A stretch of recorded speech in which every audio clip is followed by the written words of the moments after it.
Margaret Mead once said, "A small group of thoughtful people could change the world." Indeed, it's the only thing that ever has. Okay, so I know what you're thinking as I say this. Oh no, she's going to launch into a cliche Hollywood version of a graduation speech on how you can be anything you want to be and how the Mahonison class of 2006 will make a difference in the world someday. Well, you're right. I am. Not because that's what everyone does, but because it's the truth. We all started kindergarten with these grand ideas of what we were going to be when we grew up. Doctors, lawyers, firefighters, astronauts, teachers, and even a few race car drivers. Now, as we are close to being grown up, and we are looking out into the real world, we think of what we can be, not what we want to be.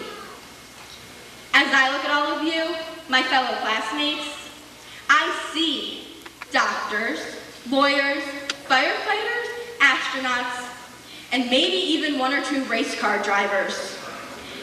Every one of us has spent 13 years working towards the same goal, which is this moment that we are now sharing together. And I would bet my college tuition, it's okay, Mom, trust me on this one, that every single person sitting here has gotten something useful out of these 13 years.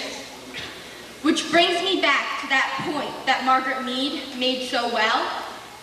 It only takes a small group of us to change the world. But I'm willing to take this even farther and say that it only takes one. I beg all of you after high school to find your voice and make a difference. Take that one teacher's comment, or that one friend who helped you, or maybe even something you hear in this room today, and use that. Take one thing that has affected you and change the world. Be one of those thoughtful people. Because right now, every one of us has 1,000 opportunities ahead of us and one life to live. Congratulations, class of 2006. We are now the future, so let's show them what we're made of.